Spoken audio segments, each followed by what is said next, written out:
Hey everybody, this is Maddie with Altcoin Buzz. Hope you're having a great day today, and we have a whole bunch of international news, pretty positive news if I do say so myself, out of South Korea, out of China, and Alipay. We're going to take a look at what they're up to. Tether has some news. I know we have some Tether haters out there in the Altcoin Buzz army, but we're going to relay what it is they're doing and then take a brief look at a special project that we're going to be covering shortly. But in the meantime, we're going to begin here on altcoinbuzz.io with this article by Luke, looking at what's happening with South Korea and their plans to invest 230 billion won in blockchain technology. And that's no small sum. The Korean won isn't exactly the most valuable currency in the world in terms of its singular denomination, but that's still over $200 million US dollars. So great news from South Korea. The South Korean government is planning to invest 230 billion won, about 206 million US dollars, into blockchain technology development projects. The Ministry of Science and ICT announced that the investment will be used to fund over 100 companies and 10,000 blockchain industry professionals. The plan is to raise the money by 2022. So if you take that amount of money, $200 million roughly, let's call it, and divide that over 100 companies, that's still over $2 million per company on average. So the plan, according to South Korea, is to streamline the investments into several different fields with an overall aim to increase the country's competitive edge in blockchain technology. Taking a look at some of the different fields and some of the different sectors that they're going to be focusing on, you have online voting, easy real estate, electronic document distributions between countries, marine logistics, personal customs clearance, and management of livestock. So you can really get a sense for the world beyond cryptocurrency as it pertains to blockchain, right? There's all kinds of different applications in this space, as we've been saying for a while now. So you can read more about this here and leave a comment for Luke. But what I find is really interesting is the extent to which this combats so much of the FUD that we've been hearing about out of South Korea. You know, on the one hand, you have this news, and going back several months now, that pretty much rumors that South Korea is going to all but ban cryptocurrency and that it's got no future there. And then you're hearing talks about its capital launching its own coin. You're hearing news about this $230 billion won investment. So that really flies in the face of a lot of this previous FUD that we've heard. And as Luke points out, South Korea is seemingly loosening up and setting up a rather friendly environment around blockchain and cryptocurrency, which will lead to faster developments and hopefully will also speed up mass adoption. Guys, if you are Korean, if you're living in South Korea, or maybe you have some additional knowledge about this particular story, I think this is a very encouraging one. So please be sure to leave your thoughts in the comments below.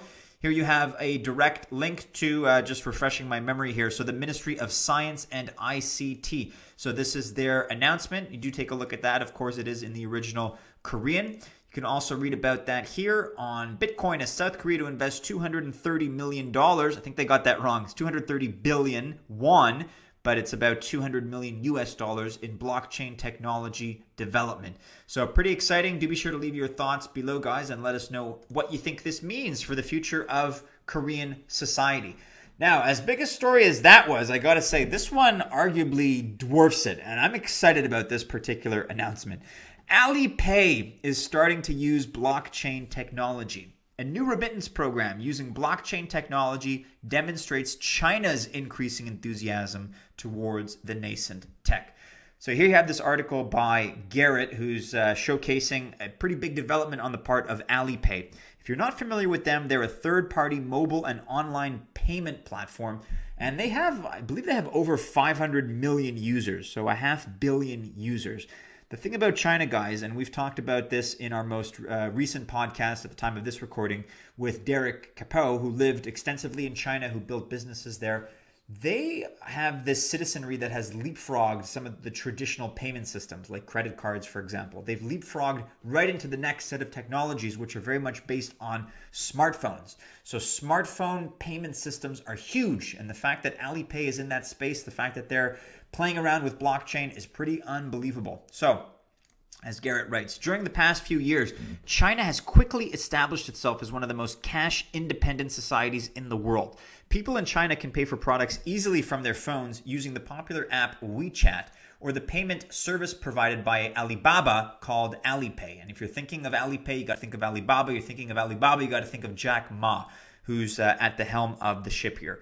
WeChat, by the way, guys, is unbelievable. You can do anything in this world on the WeChat app. It's just the kind of thing that has not limitless potential, but I mean, it can really do it all as far as all of your errands, as far as all your payments. It consolidates a lot of information.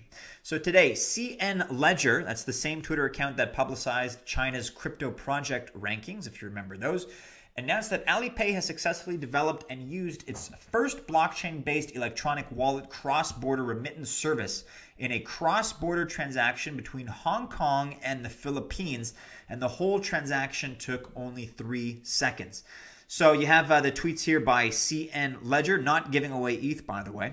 So we're going to take a look at what they said in a moment, but this is really quite a big deal. I mean, Alipay is an arm of Alibaba. Those are both giants. This industry is only growing. The fact that this is already how transactions in the financial space are done, and even if they're more casual, just exchanges between friends or colleagues or whatever, the fact that Alipay is getting into this and starting to use blockchain is a really, really big deal. So the new remittance service allows users of Alipay HK, Hong Kong, to send money to users of a payment service in the Philippines called GCash. Alipay plans to expand their services in the future to more people and payment mediums. And then you have Jack Ma, which is the CEO of Alipay, also Alibaba.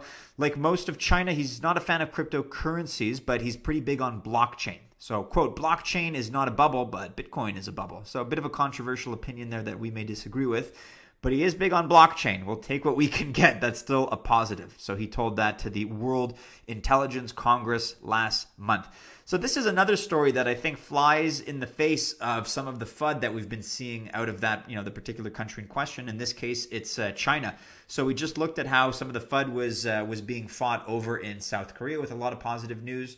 This is perhaps more the private sector, but that is as much a show of strength as any. So for Alipay to get behind, this kind of initiative is really quite a strong gesture, especially in the context of what they're doing in China and the future for Alipay and Alibaba. These are giants, guys, giants of industry, just behemoths.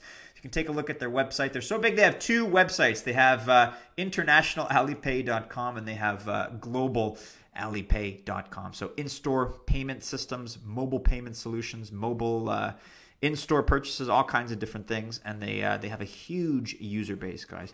The only thing that would be greater than this would be some kind of a similar announcement out of WeChat, perhaps, but this isn't too far behind. So, of course, you can take a look at some of those other tweets by CN Ledger and what they discussed as far as their ministry rankings. So they popularized this particular ranking system that was put out, and they ranked a bunch of crypto projects on the Ministry of Ministry of Industry and Information Technology, that is. They put out these rankings to discuss the merits of different projects on technology, application, innovation. Those were the different criteria. You can take a look at that here. This other article by Garrett, if you need to jog your memory. And this is the CN Ledger Twitter account. So Jack Ma, blockchain should not be a tech to get rich overnight. There are still 1.7 billion people in the world who have no bank accounts, but most of them have mobile phones. The impact of blockchain on the future of humans may be far beyond our imagination. So pretty encouraging quote there. But then on the flip side, you have Alibaba CEO Jack Ma says Bitcoin and not blockchain is the bubble. So we'll see about that. In other news, and I don't want to spend too much time on this because I know many of you out there are pretty anti-Tether. A lot of Tether haters out there in the altcoin buzz army. So let's just cover the story because it is a big story and not dwell on it. But Tether USDT prints another $250 million US in this article from today by Christopher. So Tether prints another $250 million worth of new USDT tokens on June 25th. So this has been reported by Omni Explorer, and Tether recently minted 250 million tokens on May 18th. That wasn't too long ago. Also, according to Omni Explorer. In a recent transparency report, Tether showed that their token is fully backed by the US dollar. However, critics say that the transparency report is not conducted by an independent law firm. And that's what many of you guys brought up, the fact that you didn't feel that the law firm was reputable, that there was a lot of cronyism going on there, and that there wasn't necessarily the real transparency, the real impartiality that they were suggesting. And there may be some truth to that. I can see why you'd have that opinion. Charlie Lee, the founder of Litecoin, tweeted, "Generally, this has been a precursor of the price going up. Tether gets printed when people deposit USD and get USDT back. This USDT will then be used to buy crypto. This is similar to someone depositing $250 million to exchanges. Of course, that doesn't mean they will buy right away. DYOR." So there's all this, back and forth skepticism and criticism, of course, but it's still a big move in terms of input into the market. There's still this deposit, $250 million worth, that's been printed. So whether or not you are on board with Tether, this is still worth discussing, and it's still worth considering as something that will shape the market. You guys can check out Omni Explorer here. Of course, we're going to link to all this in the description. Here's a previous article also written by Christopher, so relating back to their previous minting of $250 million back on May 18th, and we covered it on May 20th. Another article here, more recent, Tether Transparency Update, FSS report. A lot of you took issue with this particular article and the views that we expressed in it. And we're not necessarily arguing one way or the other. We're just saying that was the news. And I think some of the criticisms are legitimate. The fact that it wasn't necessarily the best third party that went in and audited them. So we do hear you guys as far as those comments go. If you want to check out Tether on Twitter, I think a pretty clever Twitter handle, Tetherol Reserve. So they're talking about it here. Chef Tether has returned to save cryptocurrency. 250 million USD tethers fresh out of the oven to save this bear market. Hashtag not the hero crypto deserves. Hashtag but the one it needs. Hashtag cryptocurrency, Bitcoin, Ethereum. I don't know, a little bit of a snarky attitude for these guys, seeing as how not everybody is necessarily in support of them.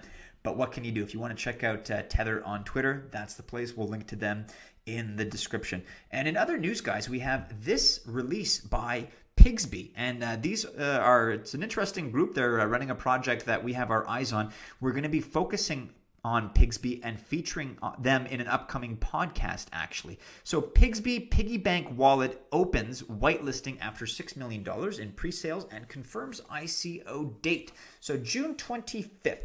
Pigsby, the digital piggy wallet, which runs on a new bespoke cryptocurrency, WOLO, WLO, will launch its ICO on the 4th of July. The brainchild of Forbes 30 Under 30 entrepreneur Filippo Jacob.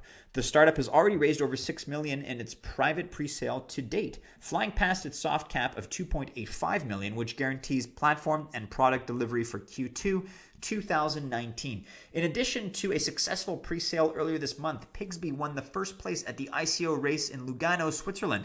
The competition, which awards the highest ICO prize in the world, saw Pigsby compete with 19 other companies for the top prize of $600,000 and an exchange listing. Jacob, the entrepreneur behind Randy Zuckerberg-backed coding toy Cubeto, has created the Pigsby Piggy Wallet with the aim of teaching children about money and basic financial principles for the 21st century. So it pairs a physical device, a piggy wallet, piggy referring to piggy bank, right, with an app to turn microfinancing and saving into a game. So the idea here is that it's going to enable families to give pocket money to children, regardless of where they are in the world, instantly and at a fraction of the current cost of international remittances. So it's trying to gamify the act of saving and doing that in a family-centric, child-oriented way. So it's the piggy wallet, not a piggy bank, a tangible digital piggy wallet for children powered by Wallo, a family-friendly cryptocurrency. It's a pretty innovative idea, guys, and they've certainly been garnering a lot of attention in the ICO space. So if this is something that interests you, like I said, do be sure to stay tuned. We're going to have a feature on it in an upcoming podcast in the very near future. And do be sure to check out their website as well. We're going to link to that in the description below. They seem to be making waves, and it's going to be an interesting project to keep an eye on.